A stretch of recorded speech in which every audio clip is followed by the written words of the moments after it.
2. The Japanese called their country Nippon, which means the land of the rising sun. Their name comes from the Chinese. The ocean surrounding Japan provides protection from invasions and abundance of fish to eat in addition to the rice that grows well in Japan. Japanese culture emphasizes the beauty of nature.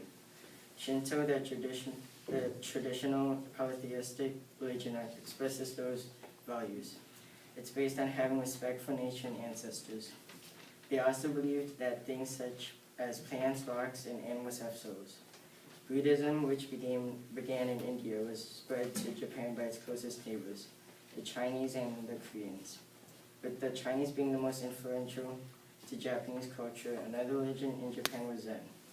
Zen encouraged people to find inner peace, but simultaneously Zen act boldly and emphasize self-discipline and meditation. As a result, Zen was quite popular among the military.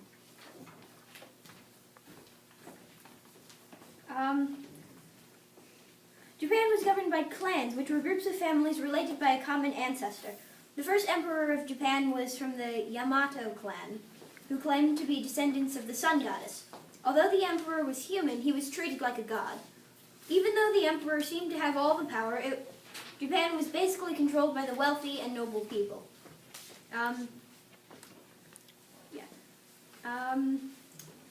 In Japanese literature, the main themes were about simplicity and about the beauty of nature. These themes were incorporated into Japan's two types of dramas, the Na and Kabuki. Na plays were retellings of legends and folk tales. The actors wore wooden masks to show their emotions. These plays were performed for people of all social statuses.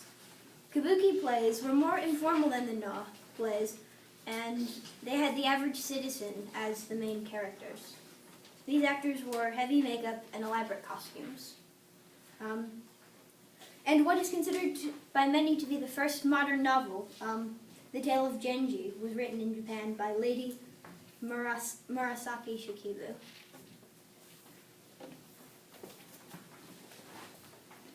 Okay, so haikus are famous types of Japanese poems that are still popular today. Haikus are poems, they have a syllable scheme of 5-7-5. Native Japan, they're often about nature, short besides others.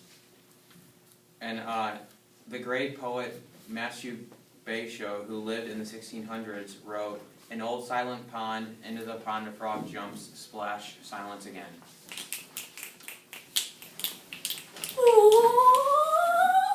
And now time for the military. The wealthy nobles were the rulers of Japan until the late 1100s when shoguns took control. Shogun means supreme commander of the military. They led the army and ruled on the emperor's behalf. Shoguns ruled for 700 years. And samurai were the warriors who fought for Japan.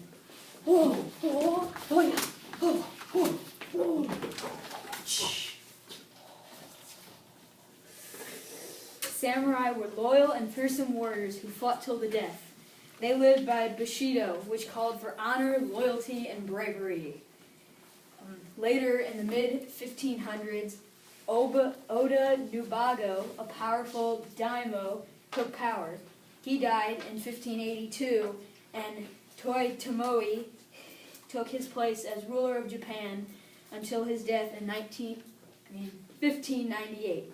In 1603, Takawasu was named shogun. He held power until 1876.